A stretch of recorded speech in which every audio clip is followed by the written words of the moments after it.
Praise the Lord. ஆண்டவராகிய இயேசு கிறிஸ்துவின் நாமத்தில் உங்கள் அனைவரையும் இன்று சந்திப்பதில் மகிழ்ச்சி அடைகிறேன். ஒரு பாடலை பாடி தேவனுடைய வார்த்தைக்கு நேராக நாம் கடந்து செல்லலாம். ஆராதனைக்குள் வாசம் செய்யும் ஆவியானவரே, எங்கள் ஆராதனைக்குள் இன்று வாசம் செய்கிறீர். ஆராதனைக்குள் வாசம் செய்யும் ஆவியானவரே, எங்கள் ஆராதனைக்குள் இன்று வாசம் செய்கிறீர். அல்லேலூயா ஆராதனை, அல்லேலூயா ஆராதனை, அல்லேலூயா ஆராதனை, அல்லேலூயா ஆராதனை, ஆராதனை, ஆராதனை, ஆராதனை. சீனாய் மலையில் வாசம் செய்தீர், சீயோன் உச்சியிலும் கன்மலை வெடிப்பில் வாசம் செய்தீர், என்னில் நீர் வாசம் செய்யும். சீனாய் மலையில் வாசம் செய்தீர், சீயோன் உச்சியிலும் கன்மலை வெடிப்பில் வாசம் செய்தீர், என்னில் நீர் வாசம் செய்யும். ஆராதனை, ஆராதனை, ஆராதனை, ஆராதனை, ஆராதனை, ஆராதனை, ஆராதனை, ஆராதனை, ஆராதனை, ஆராதனை, ஆராதனை, ஆராதனை, ஆராதனை, ஆராதனை. மேல் வீட்டறையில் வாசம் செய்தீர், மேகங்கள் நடுவில் நீர், நித்திய உலகில் வாசம் செய்தீர், என்னில் நீர் வாசம் செய்யும். மேல் வீட்டறையில் வாசம் செய்தீர், மேகங்கள் நடுவில் நீர், நித்திய உலகில் வாசம் செய்தீர், என்னில் நீர் வாசம் செய்யும். ஆராதனை, ஆராதனை, ஆராதனை, ஆராதனை, ஆராதனை, ஆராதனை, ஆராதனை, ஆராதனை, ஆராதனை, ஆராதனை, ஆராதனை, ஆராதனை, ஆராதனை, ஆராதனை. ஹல்லேலூயா. கர்த்தாவே, உமக்கு நன்றி செலுத்துகிறோம். இந்த அதிகாலை பொழுதில் நாங்கள் உம்மை துதிக்கிறோம், உம்மை ஆராதிக்கிறோம், உம்மை வாழ்த்துகிறோம். நீ செய்த எண்ணி முடியாத நன்மைகளுக்காக, குறிப்பாக இந்த நாளை காணும்படி ஜீவனுள்ளோருடைய தேசத்திலே சுகத்தையும் பலத்தையும் கொடுத்து இதுவரையிலும் நடத்தி வருகிற உமது அன்புக்கு நன்றி செலுத்துகிறோம். இப்பொழுதும் உடைய வார்த்தைகளை கொண்டு எங்களோடு பேசுவீராக. எங்களை வழிநடத்தும் இயேசுவின் நாமத்தில் ஜெபிக்கிறோம் எங்கள் ஜீவனுள்ள நல்ல பிதாவே, ஆமேன், ஆமேன். இந்த நாளில் நாம் தேவ செய்தியை பார்க்கலாம். தெரிந்து கொள்ளப்பட்ட பிள்ளைகளாகிய நாம் யார் என்று வேதம் சொல்லுகிறது. நாம் பாக்கியவான்கள், நாம் ஆசீர்வதிக்கப்பட்டவர்கள், நாம் தேவனுக்கு சொந்தமானவர்கள் என்று சொல்லி கர்த்தருடைய வார்த்தை சொல்லுகிறது. இந்த அடிப்படையில் நாம் தேவ செய்தியை பார்க்க போகிறோம். தெரிந்து கொள்ளப்பட்ட நீங்களும் நானும் தேவனுக்கு சொந்தமானவர்கள். அவரே நம்மை தெரிந்தெடுத்திருக்கிறார். சங்கீதம் 33:12 நாம் வாசிக்கும்போது, கர்த்தரை தெய்வமாக கொண்ட ஜனங்கள் பாக்கியவான்கள். இன்னொரு டிரான்ஸ்லேஷனில் சொல்லியிருக்கு, கர்த்தரை தேவனாக ஏற்றுக்கொண்ட ஜனங்கள் ஆசீர்வதிக்கப்பட்டவர்கள். தேவன் தனது சொந்த ஜனங்களாக அவர்களை தெரிந்தெடுத்தார். இன்னொரு டிரான்ஸ்லேஷனில் பார்க்கும்போது, எகோவாவை தங்களுக்கு தெய்வமாக கொண்ட தேசமும் அவர் தமக்கு சொந்தமாக தெரிந்து கொண்ட மக்களும் பாக்கியம் உள்ளது என்று சொல்லி, அப்போது தேவனால் தெரிந்தெடுக்கப்பட்ட பிள்ளைகள், தனது சொந்த ஜனமாக தெரிந்து கொள்ளப்பட்டவர்கள் யாரெல்லாம் இருக்கிறாங்களோ அவர்கள் தேவனால் வேறு பிரிக்கப்பட்டவர்கள். அவர்கள் தேவனை தங்கள் தெய்வமாக ஏற்றுக்கொண்டவர்கள். முழுக்க முழுக்க ஆண்டவராக இயேசு கிறிஸ்து மட்டுமே. அதில் இன்னும் அதிகமான காரியங்கள் கிடையாது. நானே வழி, சத்தியம், ஜீவன் என்று கர்த்தர் சொல்லி இருக்கிறார். வேறு ஒரு வழியும் இல்லை, வேறொரு கண்மலையும் இல்லை, வேறொரு புகலிடமும் இல்லை, வேறொரு அடைக்கலமும் இல்லை. இயேசு கிறிஸ்து ஒருவரையே தங்கள் தெய்வமாக கொண்டிருக்கிற பிள்ளைகள். அவர்கள் தேவனால் தெரிந்தெடுக்கப்பட்டு அதை புரிந்து கொண்டு நடக்கிற பிள்ளைகள் என்பதை நாம் வேதத்தில் வாசிக்கிறோம். தேவன் எப்படியெல்லாம் பிள்ளைகளை தெரிந்து கொள்ளுகிறார்? சங்கீதம் 4:3, பக்தி உள்ளவனை கர்த்தர் தமக்காக தெரிந்து கொண்டார் என்று அறியுங்கள். நான் கர்த்தரை நோக்கி கூப்பிடுகையில் அவர் கேட்பார். இந்த வேத பகுதியில் பக்தி உள்ளவர்களை கர்த்தர் தமக்காக தெரிந்து கொண்டார் என்று அறியுங்கள். இன்றைக்கி நாம் எப்படி தேவனால் பிடிக்கப்பட்டிருக்கிறோம்? நான் ஒரு ஆர்சி குடும்பத்தில் இருந்தாலும் ஒரு குறிப்பிட்ட பக்தியை தேவன் ஒருவேளை என்னில் கண்டிருக்கலாம். அந்த நாட்களில் ஆர்சி சபையில் பெரிதாக ஒன்றும் என்னுடைய இருதயத்தை மாற்றக்கூடியதாகவோ, தொடக்கூடியதாகவோ, பாவத்தை வெறுக்க வைக்கக்கூடியதாகவோ எதுவும் இல்லை. அங்கே இருந்த பாடல்களோ டீச்சிங்கோ எதுவுமே அந்த பாரம்பரிய முறைகளோ இல்லை. ஆனால் ஒவ்வொரு தடவையும் இந்த 40 நாட்கள் உபவாச நாள் வெள்ளிக்கிழமைகளிலே நடக்கிற அந்த சிலுவை பாதை என்று சொல்லுவாங்க, அதன் மூலமாக நான் தேவனால் தெரிந்து கொள்ளப்பட்டிருப்பேன் என்று நம்புகிறேன். ஏன்னா வேத புத்தகம் எங்கள் கையில் கிடையாது, நாங்கள் படித்தது கிடையாது. எங்கள் வீட்டில் ஒரே ஒரு புத்தகம், யாருமே இதை தொட்டது கூட கிடையாது. அப்படி இருந்த நாட்களில் அங்கே வேத வசனங்கள் எப்படி எனக்கு தெரியும்? ஆனால் ஒவ்வொரு பில்லராக அந்த சர்ச்சில் அந்த பிக்சர் போட்டிருப்பாங்க. சில இடங்களில் ஸ்டாச்சு வச்சுருப்பாங்க. அது நான் மோஸ்ட்லி பிக்சர் பார்த்துருக்கேன். அப்போது அந்த ஃபாதர் அந்த கேட்டது போல் அந்த வசனங்களை எடுத்து பிரசங்கிக்கும்போது அந்த பிக்சர் பார்க்கும்போது தத்ரூபமாக அது இருதயத்தில் பதிய அந்த வெள்ளிக்கிழமைகள் மட்டும் என்னால் மறக்க முடியாது. அவ்வளவாய் நான் அதிகமாய் அந்த உடைந்த உள்ளத்தோடு பெரிய வெள்ளிக்கிழமைகள் வரும்போதெல்லாம் ரொம்ப அழுது அது ஒரு துக்க நாளாக நான் அனுசரித்தது உண்டு. ஏன் ஆண்டவர் இப்படி பாடுபட்டார் என்று சொல்லி, எதற்காக? இப்போ அவருக்கு ஒரு அவமானம் இல்லையா? அவர் மரிச்சிட்டாரே என்று சொல்லி பெரிய வெள்ளிக்கிழமைகள் அந்த குட் ஃப்ரைடே என்று சொல்லுவாங்களே, அதில் அதிகமாக அழுதது உண்டு. ஒருவேளை அந்த சின்ன பக்தியை பார்த்து முழு இருதயத்தோடு தேடின அந்த ஒரு சின்ன பக்தியை பார்த்து ஒருவேளை தெரிந்தெடுத்திருக்கலாம். நீங்கள் கூட அப்படி தான். நீங்கள் எந்த விதமாக நீங்கள் தெரிந்து கொள்ளப்பட்டீங்களோ தெரியாது. ஆனால் உங்களில் இருந்த அந்த பக்தி வைராக்கியம், மெய் கடவுளை தேடுகிற ஒரு பக்தி வைராக்கியம், அந்த தேவனுக்கு முன்பாக உத்தமமாய் வாழ வேண்டும் என்கிற அந்த ஒரு உணர்வு அது இருந்ததுன்னா கர்த்தர் என்ன செய்கிறாராம்? அப்படிப்பட்டவர்களை கர்த்தர் தமக்கு சொந்த ஜனமாக தெரிந்து கொண்டார். எங்களுடைய ஊழியங்களிலே அருமையான சில சகோதரிகள் வருவாங்க. அவர்கள் பாரம்பரியமாக பார்த்திங்கன்னா பல தலைமுறைகளுக்கு கர்த்தரை அறியாதவர்கள். ஆனால் ஒரு துன்பத்தின் வழியாக வரும்போது அவருடைய பிரச்சனைகளின் வழியாக வரும்போது அவர்களை விடுவிக்கத்தக்க ஒரு காரியமும் ஒரு சக்தியும் இந்த பூமியில் இல்லாததுனால கர்த்தராகிய தேவனிடத்தில் வந்து அவரை இரட்சகராக ஏற்றுக்கொண்டு பரிசுத்த வாழ்க்கை வாழ்ந்து தேவனுக்காக செயல்பட்டு கொண்டு வருகிறார்கள்.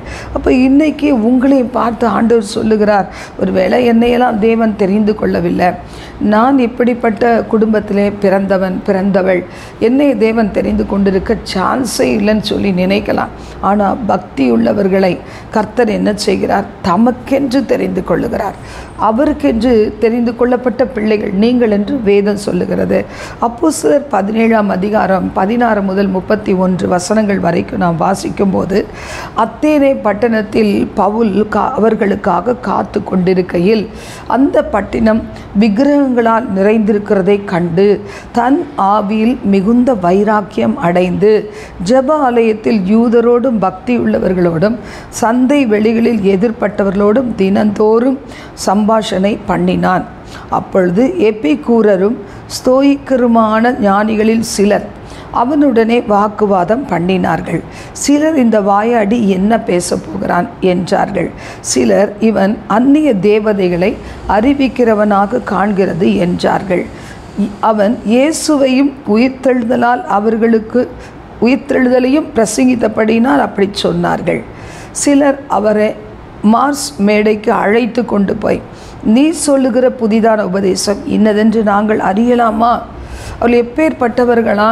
அந்த அத்தேனை பட்டணத்தார் நூதனமான நவமான காரியங்களை கேட்பதில் தங்களுடைய நேரத்தை செலவழித்தவர்களாம். வேறு ஒரு பொழுதுபோக்கு கிடையாது, நூதனமான காரியங்கள். இன்றைக்கு நம்மில் அநேகர் கூட நினைப்போம், இந்த பாதையில் சென்றுட்டோம், ஒன்றும் நடக்கலை, நூதனமான காரியங்கள் சொல்லுவாங்களா?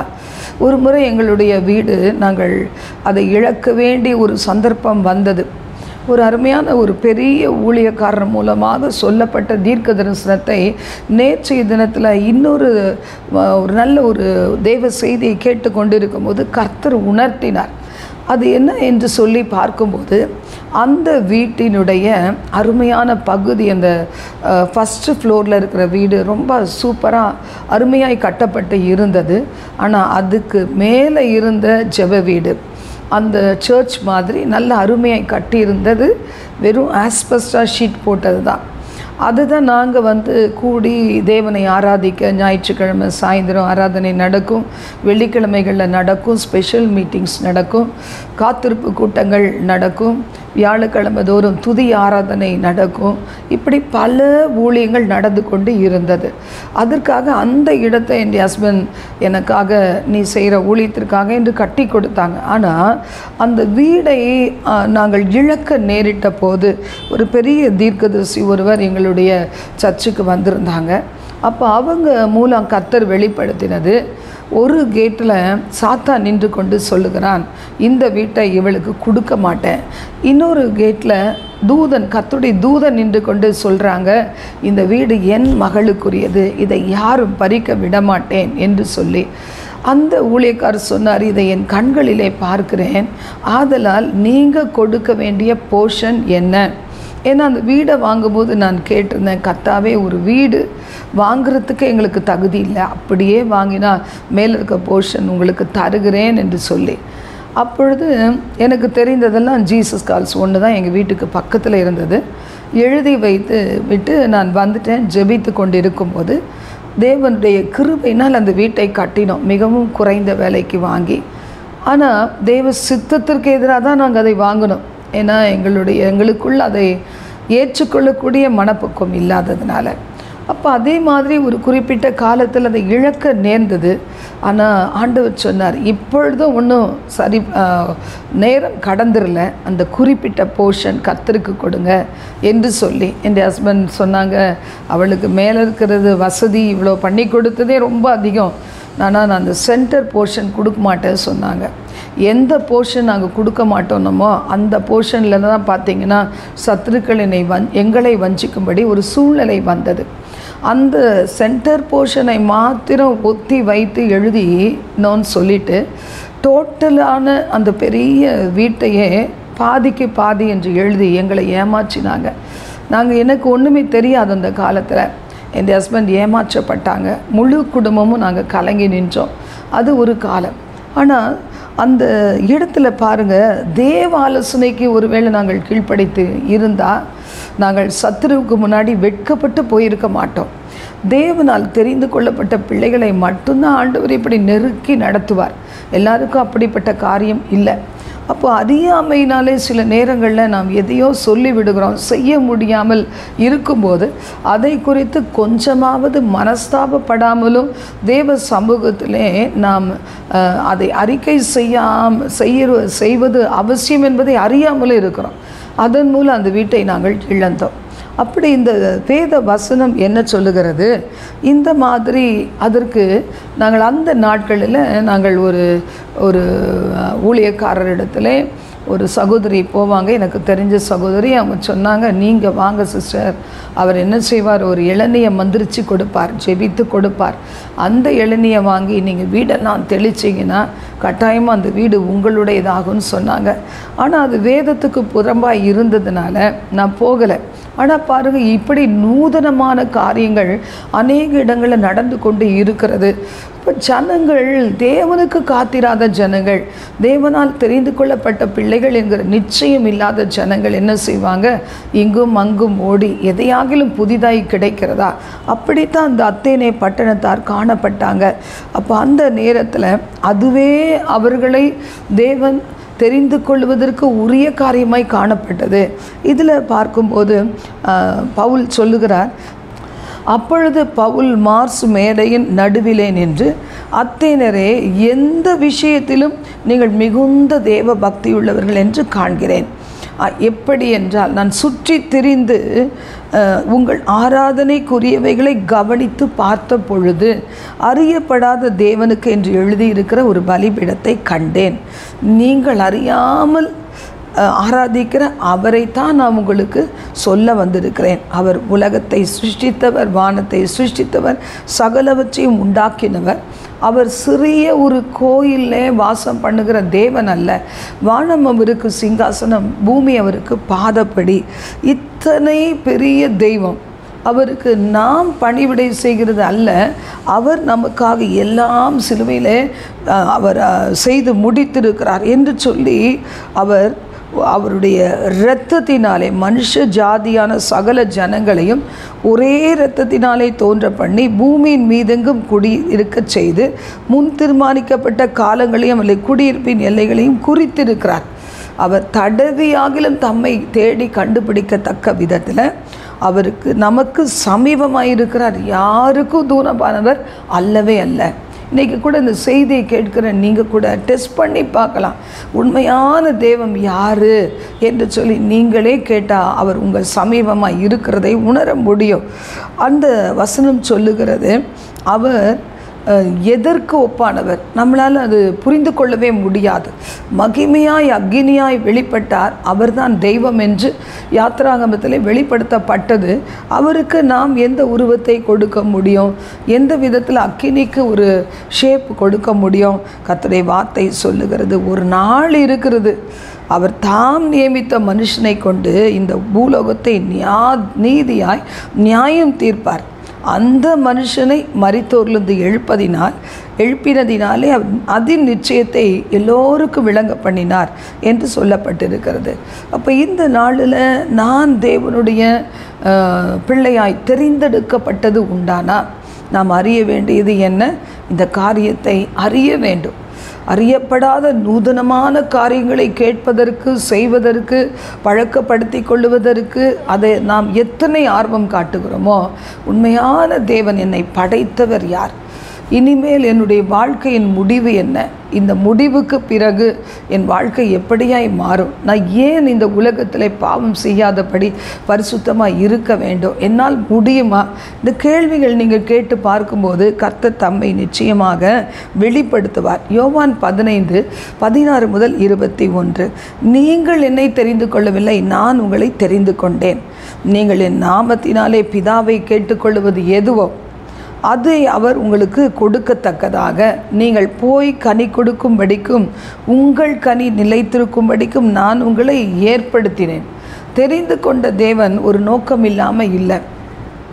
ஆண்டவராகிய கர்த்தர் அவருடைய வார்த்தை சொல்லுது, நீங்கள் எதை கேட்டாலும் அவர் தருவார். அவருடைய நாமத்தின் மூலம் அதை பெற்றுக்கொள்ளுகிற நீங்கள் எப்படி என்ன செய்யணும்? நீங்கள் கனி கொடுக்க வேண்டும். அந்த கனி நிலைத்திருக்க வேண்டும். அப்படின்னா என்ன அர்த்தம்? நம்மால் தொடப்படுகிற ஆத்துமாக்கள் அவர்கள் ரட்சிக்கப்பட்டு அவர்களால் தொடப்படுகிற ஆத்துமாக்கள் உருவாக வேண்டும். ஒரு சந்ததி கர்த்தரை சேவிக்கும், தலைமுறையாய் அது ஆண்டவரின் சந்ததி என்னப்படும் என்று வேதம் சொல்லுகிறது. இப்போ இந்த நிச்சயத்தை உடையவர்களாக நாம் இருக்கிறோமா? ஆண்டவருடைய வார்த்தை சொல்லுகிறது, எதற்காக நான் உங்களை தெரிந்து கொண்டேன்? நீங்கள் ஒருவரில் ஒருவர் அன்பாய் இருப்பதற்காக, இந்த அன்பை வெளிப்படுத்துவதற்காக உங்களை தெரிந்து கொண்டேன். உலகம் உங்களை பகைத்தா நீங்கள் அந்த பகையே அவர்களுக்கு கிஃப்டாக கொடுக்காதீங்க. உலகம் உங்களை பகைக்கிறதுக்கு முன்பே அது என்னை பகைத்தது என்பதை அறியுங்கள். நீங்கள் உலகத்தில் இல்லை, அதனால உலகம் உங்களை பகைக்கிறது. இன்றைக்கு உதாரணத்துக்கு எடுத்துக்கொள்ளுங்களேன். நம்ம எல்லோரும் கிறிஸ்தவங்க தான். ஒரு சினிமா பார்க்குற ஒரு கிறிஸ்தவனும் ஒரு டிவி சீரியல் என்று சொல்லி தங்களுடைய நேரத்தை பொழுதுபோக்குற ஒரு கிறிஸ்துவ மதத்தை சார்ந்த இல்லை மார்க்கத்தை சார்ந்த ஒரு மகனோ, இன்னும் ஆண்டவரை தன் தெய்வமாக கொண்டு வந்து பரிசுத்தமாக இருக்க தீர்மானித்து வழிநடத்தப்படுகிற ஒரு மகனும் என்ன செய்ய முடியாது? இணைந்து நடக்கவே முடியாது. ஏன்னா அவர்களுக்கு எப்படி இருக்கும்? இவங்களோட அவங்க பேசுகிறது அது எதற்குடா என்னுடைய நேரத்தை திருடுகிறாங்கன்னு சொல்லி அவங்க நினைப்பாங்க. ஆனால் ரட்சிக்கப்பட்ட நபருக்கு என்ன நினைப்பாங்க? அபிஷேகத்தோடு அவர்கள் பேசுவதினால, தேவ ஆவியானவருடைய நிறைவினால் பேசுவதனால ரட்சிக்கப்பட்ட பிள்ளைகளுக்கு ஒரு நம்பிக்கை உண்டு. நான் இவர்களோடு செலவிடுகிற நேரம் வீண் போகாது என்று சொல்லி அப்படி இவர்கள் இணைந்து செயல்பட முடியாதபடி, அந்த உலகம் நம்மை நேசிக்க முடியாதபடி காணப்படுவதற்கு காரணம் என்ன? நாம் தேவனால் தெரிந்து கொள்ளப்பட்ட பிள்ளைகள். அதனால் இந்த அடையாளம் நமக்கு இருந்தாவே நாம் என்ன செய்யணும்? தெரிந்து கொள்ளணும். தேவன் என்னை தமக்கென்று தெரிந்து கொண்டார். நமக்கு அவர்கள் துன்பம் கொடுத்தாங்கன்னா தெரிந்து கொள்ளணும், இதற்கு தான் தேவன் என்னை தெரிந்து கொண்டார், தேவனால் தெரிந்து கொள்ளப்பட்டிருக்கிறேன் என்று சொல்லி. அப்போ நாம் எதற்காக அழைக்கப்பட்டு தெரிந்து கொள்ளப்பட்டவர்களாக இருக்கிறோம்? அன்பு செலுத்துவதற்காக. அடுத்ததாக நாம் பார்க்கும்போது தேவனால் தெரிந்து கொள்ளப்பட்ட ஒரு மனுஷனை பார்க்குறோம். அவர் சவுல். அவர் எதற்காக தெரிந்து கொள்ளப்பட்டாராம்? பாடுகளை சகிக்கிறதற்காகவே தெரிந்து கொள்ளப்பட்டார். ஒரு உயர்ந்த உன்னத நோக்கம். ராஜாக்களுக்கு முன்பாக நிற்க வேண்டும், புறஜாதிகளுக்கு முன்பாக நின்று என் வார்த்தையை பிரசங்கிக்க வேண்டும், என் நாமத்து நிமித்தம் அவன் எவ்வளவாய் பாடுபட வேண்டியவனாய் இருக்கிறான் என்று சொல்லி சவுலை குறித்து ஆண்டவர் சாட்சி கொடுக்கிறார். அவர் மாற்றப்பட்டதை குறித்து அவர்களால் என்ன செய்ய முடியல? சீஷர்களால் கூட நம்ப முடியல. ஆனால் ஆண்டவர் சொல்லுகிறார், அவனுக்கு நீ போய் இந்த நேரத்தில் ஜெபி, அவன் கண்களை தொட்டு சுகப்படுத்து, அவனை அபிஷேகம் பண்ணு, பரிசுத்த ஆவியினவரால் அவன் நிரப்பப்பட வேண்டும் என்று சொல்லி அனுப்புகிறார். அப்பொழுது என்ன சொல்லுகிறார்? நீங்கள் அவனை ஏற்றுக்கொள்ள ஐயப்படாதீங்க. என்னால் தெரிந்து கொள்ளப்பட்ட ஒரு பாத்திரம். அவன் என் நாமத்தின் நிமித்தம் பாடுபட வேண்டியவன். உங்களால் செய்ய முடியாததை அவன் செய்து முடிப்பான் என்று சொல்லி கர்த்தர் வெளிப்படுத்துகிறார். ஏசாயா 48:12-19 வசனங்களில் சொல்லப்பட்டிருக்கிறது. இந்த இடத்துல நாம் பார்க்கிறோம், அழைத்திருக்கிறார், தெரிந்தெடுத்திருக்கிறார். எதற்காக? இந்த வேத பகுதியில் நாம் வாசிக்கும்போது 14ஆம் வசனம், கர்த்தருக்கு பிரியமானவன் அவருக்கு சித்தமானதை பாபிலோனில் செய்வான். இன்றைக்கி நம்மளை சுற்றில் இருக்கிற உலகம் எப்படிப்பட்டதாய் காணப்படுகிறது? அருவருப்புகள் நிறைந்ததாய், அசுத்தம் நிறைந்ததாய், பல விக்கிரக ஆராதனைகள் நிறைந்ததாய், தவறான மூட பழக்க வழக்கங்கள் நிறைந்ததாய், ஒரு சேஃப்டி இல்லாத, பாதுகாவல் இல்லாத, பாவம் பெருகி இருக்கிற இடத்திலே நாம் வாழ்ந்து கொண்டு இருக்கிறோம். கர்த்தருடைய வார்த்தை சொல்லுகிறது, இத்தனை இருளின் நடுவிலையும் நாம் எப்படி வாழ்வோம் என்று கர்த்தர் எதிர்பார்க்கிறார். அவருக்கு சித்தமானதை பாபிலோனிலே என்னால் தெரிந்து கொள்ளப்பட்ட பிள்ளைகள் செய்வார்கள் என்று சொல்லப்பட்டிருக்கிறது. இப்போ இன்றைக்கு நாம் இதை நினைத்து பார்க்கிறோமா? அதற்காக தேவன் செய்ய வேண்டியது என்ன செய்ய விரும்புகிறார்? 17ஆம் வசனம் சொல்லுகிறது, பிரயோஜனமாய் இருக்கிறதை உனக்கு போதித்து நீ நடக்க வேண்டிய வழியிலே உன்னை நடத்துகிற உன் தேவனாய் கர்த்தர் நானே. என் வார்த்தைகளுக்கு மட்டும் நீ கீழ்ப்படிஞ்சா உன்னுடைய சமாதானம் நதியை போல் இருக்கும், உன் நீதி சமுத்திரத்தின் அலையை போல் இருக்கும் என்று சொல்லி கர்த்தர் ஆசீர்வதிக்கிறதை பார்க்கிறோம். எஸ்ஏ 41:8 முதல் 16 கூட நாம் வாசிக்கும்போது எதற்காக தேவன் நம்மை தெரிந்து கொண்டாராம்? வல்லமையான கருவிகளாய் மாறுவதற்காக. இதில் நாம் வாசிக்கும்போது அந்த வசனத்தை நாம் வாசிக்கலாம். இதோ 15ஆம் வசனம், இதோ போரடிக்கிறதற்கு நான் உன்னை புதிதும் கூர்மையுமான பற்களுள்ள யந்திரமாக்குகிறேன். நீ மலைகளை மிதித்து நொறுக்கி குன்றுகளை பதருக்கு ஒப்பாக்கி விடுவாய், அவைகளை தூற்றுவாய். அப்பொழுது காற்று அவைகளை கொண்டு போய் சுழல் காற்று அவைகளை பறக்கடிக்கும். நீயோ கர்த்தருக்குள்ளே களி கூர்ந்து இஸ்ரவேலின் பரிசுத்தருக்குள்ளே மேன்மை பாராட்டி கொண்டு இருப்பாய். அப்போ நாம் என்ன நினைக்கிறோம்? எனக்கு மலை வேணாம் ஆண்டவரே, குன்று வேணாம். என்னுடைய வாழ்க்கை முழுவதும் எப்படி இருக்க வேண்டும்? ஸ்மூத்தாக இருக்க வேண்டும். என்னுடைய பாதைகள் செவைப்படுத்தப்பட்டாலும் கூட அது இலகுவாக இருக்க வேண்டும். நான் விரும்பினது என்னை விட்டு போயிடக்கூடாது. அநேகர் நினைப்பாங்க, ஆண்டவரே நீர் என் மேல் அன்பாக இருக்கிறதெல்லாம் சரிதான், ஆனால் என் திட்டத்துக்கு என் சித்தத்துக்கு விரதமாக எதையும் சொல்கிறாதீங்கப்பா என்று சொல்லி அநேகர் ஜெபிப்பது உண்டு. எதை வேணால் விட்டு கொடுத்துட்றேன், ஆனால் இந்த ஒன்று மட்டும் நோ சொல்லாதீங்க என்று சொல்லி கர்த்தரிடத்தில் பேசுகிறவர்கள் உண்டு. ஆண்டவருடைய வார்த்தை சொல்லுகிறது, நான் உன்னை இவைகளெல்லாம் உடைத்து நொறுக்கி பாவ சோதனைகளை மேற்கொண்டு இச்சைகளை ஜெயித்து சத்ருவின் போராட்டங்களை ஜெயித்து சிந்தனையில் வருகிற போராட்டங்களை ஜெயித்து உள்ளத்தின் ஆழத்திலிருந்து வருகிற அந்த நீதிமானாய் நீ மொண்டு எடுக்காத படிக்கு தவறான இருதயத்தினுடைய நோக்கங்களை உனக்கு கொடுத்து உன்னை அவசரப்படுத்தி அதில் முடிவெடுக்க வைக்க செய்கிற அந்த இருளின் கிரியைகளை ஜெயிப்பதற்கு நான் உன்னை தெரிந்தெடுத்திருக்கிறேன் என்று கர்த்தருடைய வார்த்தை சொல்லுகிறது. இன்றைக்கு அநேக உபத்திரவங்களினால் அநேக தடைகளினால் காத்திருப்புகளினால் அதற்கு அப்படிப்பட்ட சூழ்நிலைகளால் தான் நம்மளை என்ன செய்கிறாரு தேவன் தெரிந்து கொண்ட பிள்ளைகளுக்கு பாதைகளை திறக்கிறார். அந்த பாதைகள் எப்படி இருக்குமா? அற்புதமான பாதைகள். 2வது தடவையாய் வந்த அந்த திராட்சை ரசம் எப்படி இருந்துச்சு? மதுரமானதாய், இதுவரைக்கும் எந்த இடத்துலையுமே ருசிக்க கூடாததாய் இருந்தது. யோபுவினுடைய பின்னிலைமையில் பிறந்த பிள்ளைகள் எப்படி இருந்தாங்க? அவங்கள போல சௌந்தரியமானவங்க இல்லவே இல்லை. தாவீதினுடைய பிற்காலம் எப்படி இருந்தது? மகிமை பொருந்தினதாய் இருந்தது. அவனுடைய வாழ்விலே அந்த பரிசுத்தத்தில் நிகரற்றவனாய் வாழ்ந்து முடித்ததை நாம் இந்த வேத பகுதியிலே வாசிக்கிறோம். எல்லோரும் அவனை சந்தோஷப்படுத்த வேண்டும் என்று இருந்தாலும் கடைசி வரைக்கும் தாவீது பரிசுத்தவனாய் வாழ்ந்து முடித்தார் என்று நாம் பார்க்கிறோம். இன்றைக்கும் நமது வாழ்விலே கூட நீங்கள் யார், நான் யார், தேவனால் தெரிந்து கொள்ளப்பட்ட பிள்ளைகள். நம்முடைய பேக்ரவுண்டை வைத்து தேவனை இதெல்லாம் நடக்கவே சான்ஸ் இல்லை என்று சொல்ல வேண்டாம். கர்த்தர் சொல்லுகிறார், நீ என்னால் தெரிந்து கொள்ளப்பட்ட மகள், எனக்கு சொந்தமாகும்படி தெரிந்து கொள்ளப்பட்ட மகள், வருகையிலே நான் உன்னை என்னோடு கூட சேர்த்து கொள்வதற்கென்று தெரிந்து கொண்டு இருக்கிறேன் என்று கர்த்தர் பேசுகிறார். ஒருத்தர் நம்ம தேவனுக்குள் சரியானபடி வரும்போது நம் முழு குடும்பத்திலையும் கர்த்தர் பெரிய காரியங்களை, மகத்துவமான காரியங்களை நம்மை கொண்டு செய்ய முடியாததை கூட நமக்கு பின்வருகிற நம் சந்ததியை விட்டு வைத்து நம் பிள்ளைகளை வைத்து அவர் செய்து முடிக்க அவர் உண்மை உள்ளவராய் இருக்கிறார். பிந்தினோர் அநேகர் முந்தினோர், முந்தினோர் அநேகர் பிந்தினோர் என்று வேதம் சொல்லுகிறது. ஆதலால் இந்த நாளில் நாம் நம்மை அர்ப்பணிப்போம். மனம் சோர்ந்து போக வேண்டாம். ஜெபிக்கலாமா? எங்கள் பரலோக தேவனே, சத்தம் கேட்ட உங்கள் பிள்ளைகள் நாங்கள் எங்களை முற்றிலுமாய் அர்ப்பணிக்கிறோம். என் அன்பு தகப்பனை, சாக்கு போக்குகளை கர்த்தர் நீர் வெறுக்கிறீர் ஆண்டவரே.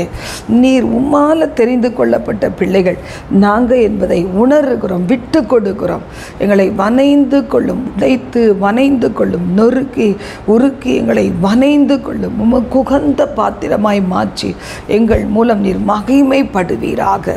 ஒரே ஒரு வாழ்க்கை, இந்த வாழ்க்கையிலே உமக்கு உமக்காக வாழ்ந்து முடித்து ஜெயித்து நாங்கள் ராஜ்யத்துக்கு வர கர்த்தர் அனுக்கிரகம் பாராட்டும், ஆசீர்வதியும், ஒவ்வொருவரையும் அணைத்து கொள்ளும். இல்லை வாட்டி வதைக்கிற சரீர பலவீன சுகவீனங்களை இயேசு கிறிஸ்துவின் நாமத்தால் நாங்கள் கொடிந்து அப்புறப்படுத்தி செபிக்கிறோம். கர்த்தர் தாமே பெரிய காரியத்தை, புதிய காரியங்களை செய்வீராக. பாதுகாத்து கொள்ளும், வழிநடத்தும்.